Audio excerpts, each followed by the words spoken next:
based on your skin color. I think it was based on the evidence that the prosecutors had in this particular case. This is a document that you signed, and it says misdemeanor plea of guilty. Absolutely. And so when you read that, and surely you can read. Absolutely. When you read misdemeanor plea of guilty, you didn't realize you were signing a piece of paper that said you were guilty. Absolutely not. Signs saying that I was for Sharia law. There is no law against lying in campaigns. And so it's all fair game. It's all fair game. However, it isn't right. But before we get to the great guests who are here, we want to get to this great guest who did not show up. Victoria Rao, who used to star on Young and the Restless. Now, for at least 3 calls and a week and a half, her people said she had committed to this event to be here on the Isiah Factor Uncensored. Then I get a call on yesterday saying she is tired and she's right here in Houston. Well, we're through with Victoria Rao. So Victoria Rao goes in the garbage. Mr. X, it's wonderful to have you on our side finally, but you're on the wrong side of the fence. That's all the and time I'm on we God's have. side. We want to thank you guys for coming on the Isiah. It. Wait, you're moving too fast. You're going to pull my microphone. Be still. Don't be hot. We'll be back after this. Angela Chen, Hot Topics with AC. What can we prepare for when we have weather like this other than in Houston? Kiss your ass goodbye. No, you don't have to. And welcome back to the Isiah Factor Uncensored. I've never been so happy to get out of a segment really fast in my life. In fact, I'm kind of sweating here. I need a little water. My goodness. Nikki Aragoose and Dave Welch, Memorable TV. Joining me now is Laura Reynolds. And welcome back to the Isiah Factor Uncensored, and it's now time to get out of the box with Angela Box. And this is the time in the show I run away and get a drink, because I know I'm not going to agree with anything this lady has to say. But you want to deal with African-American, minorities, and the Oscars. Catherine, can you lead us in Purple Rain? Oh, no!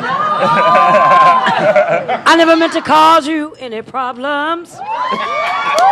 I never meant to cause you any pain. Yeah. All I want is to say that I love you. I only want to see you laughing in the purple rain. Purple rain, purple rain.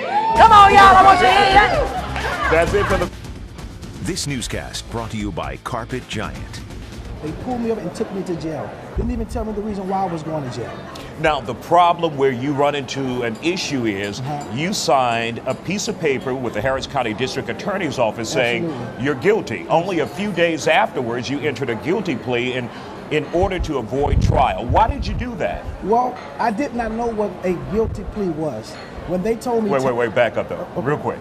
For an intelligent individual like yourself, obviously, you know what innocent means and you know what guilty means. Absolutely. And so you're telling me you didn't know what guilty meant back then. It wasn't presented to me as guilty. It was presented to me as time served.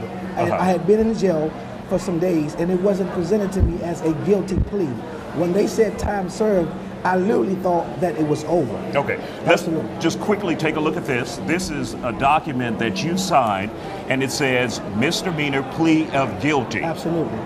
And so when you read that, and surely you can read. Absolutely. When you read misdemeanor plea of guilty, you didn't realize you were signing a piece of paper that said you were guilty. Absolutely not. And you know what? I should have had a lawyer. I should have had a lawyer. Now, you didn't have a lawyer because paperwork shows you have a lawyer here. Oh, absolutely. I had no lawyer. Here's Cynthia Healy, no counsel. I had no lawyer. So Cynthia Healy wasn't there. Absolutely not. I had even though she signed the paperwork. Absolutely not. I don't know who she is. Okay. All right, I'll accept that. Absolutely. Even though she signed the documentation saying that she was your counsel while you signed this paperwork, you're saying she was never there. I talked to no attorney. Before we got here, Kathleen, you and I went at a Twitter follower. Yes, we did. Yes. Now, give me a little leeway here, because one of the issues that I have to deal with as a reporter when covering racism in the community, they always send me an email saying, why do you keep talking about race? Why do you keep dealing about race? So you tweeted out that you were coming on the Factor Uncensored, and this douche tweeted back, oh, you're going to be on the Black Guys show that's on Fox. And so Right. instead of him seeing just a host or a journalist, he saw a black guy. Now, this is a white person who automatically saw race when I didn't bring it up. And so that's what we have to work against in this community. Yes. And so you and I went Velociraptor on it. We went on it, and he yeah. just disappeared. And but yeah. let's get on to the debate. Take a look at that. I mean, obviously there were problems with them even before cops busted them today. Take a look. About Cassandra Williams's car. Cassandra Williams. Okay, come on. Okay. Just you, sir. Well, I don't go anywhere without my camera. Okay, then. Well, when you want to talk to me without the camera, that's fine. Well, here's the thing. We want to ask you how your employee or you or someone here used their car without our authorization Sure, come on. the toll road with my camera. No, without your camera, I would like to speak to you first. I have to take my camera with I me. understand, sir, if you can. Shady. He was a turd then, he's a turd now. Well, you know what? I'm glad police, poop, are you saying poop? Police got on. All four of these people involved could face 20 And real years in quick, prison. he used this woman's car on the toll Right. road while it was supposed to be in the repair shop with him. And racked a up lot of those tolls, bills, and oh, yeah. 1,000 miles on her car while it was supposed to be in the Right. shop. Did he ever admit to anything with you back No, he then? did not. Of No. course. Well, He you know did. what? Police got him next. Not without my You know what? camera. That's again USA Auto Collision and Salvage.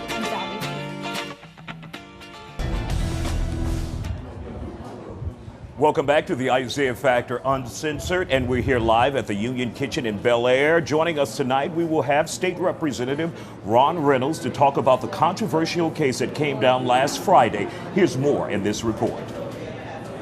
It's no secret some attorneys around the country have found ways to rip off their clients. Recently in Houston, an attorney who's also a state representative was accused of not giving his client a $250,000 settlement check.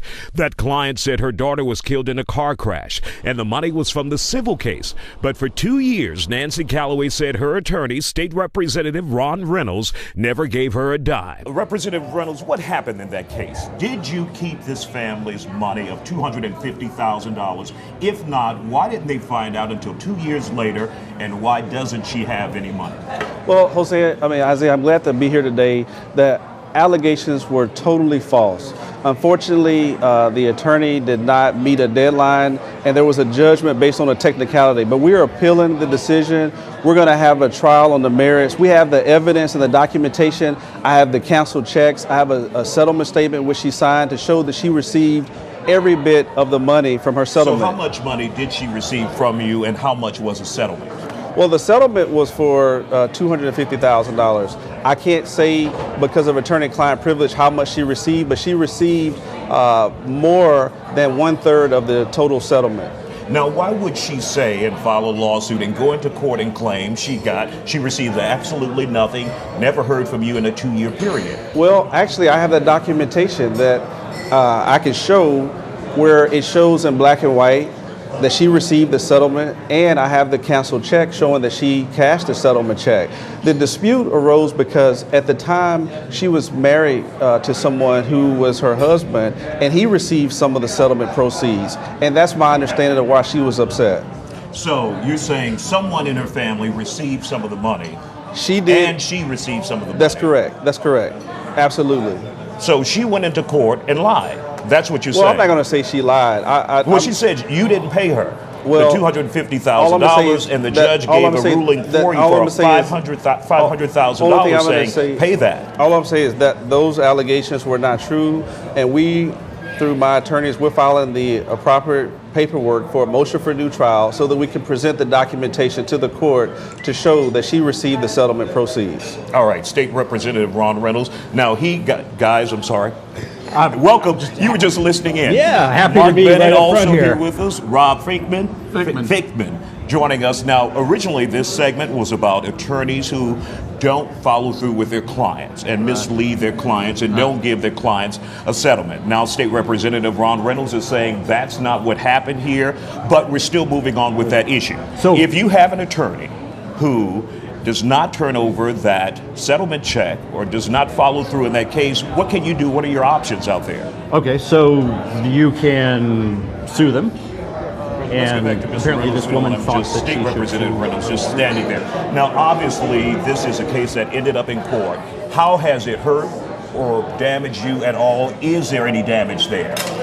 Well, Isiah, I think anytime you have someone who holds public trust like me, you're an elected official, and you have allegations against you, it can cause damage to you. So my political opponent has tried to make hay out of it, tried to smear my name from it, and tried to use it as a political wedge to get votes. I mean, so yes, right now there are some who are trying to work against me to use this to cast me in a negative light so that people won't re-elect me. I would say that's the biggest factor right now. Now, you have had your Barraging case in Montgomery County where Yes. you were convicted there. Yes. You're facing a year in jail there. You're appealing that, right? Yes. So why shouldn't people question your credibility and who you are as an individual if you've been convicted of a crime I already? think it's a very legitimate question. But if you look at the facts, if you look at what happened in Montgomery County, you can see that there was absolutely zero evidence, Isaiah. Every single But the jury witness. convicted Well, you. I believe anybody who looks at it, County as well, but will you see got off that, on the technicality there in the Harris County. allegations against me were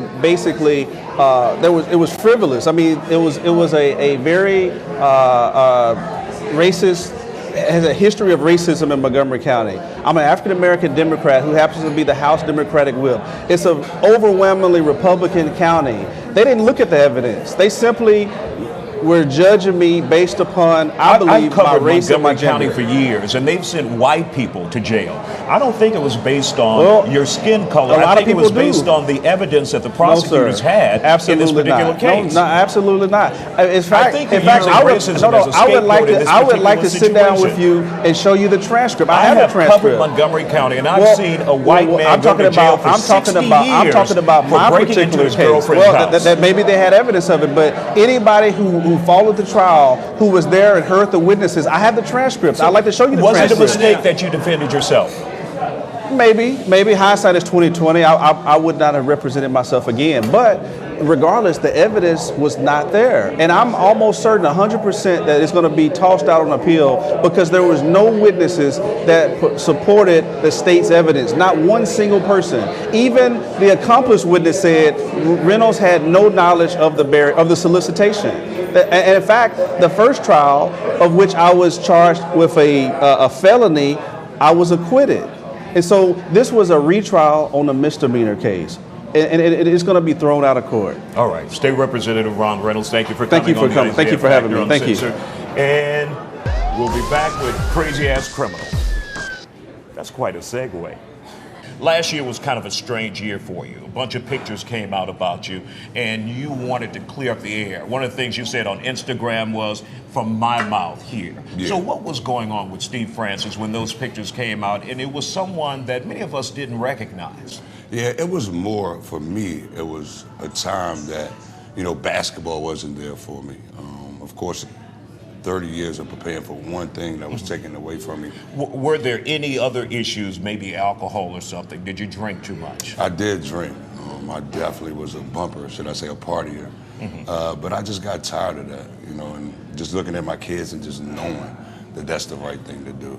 But your constituents should know you. After being in office since 2002, were you at all at any point angry at them saying, those bastards, as much as I've done for them, they voted for someone else, or a majority of them voted for someone else?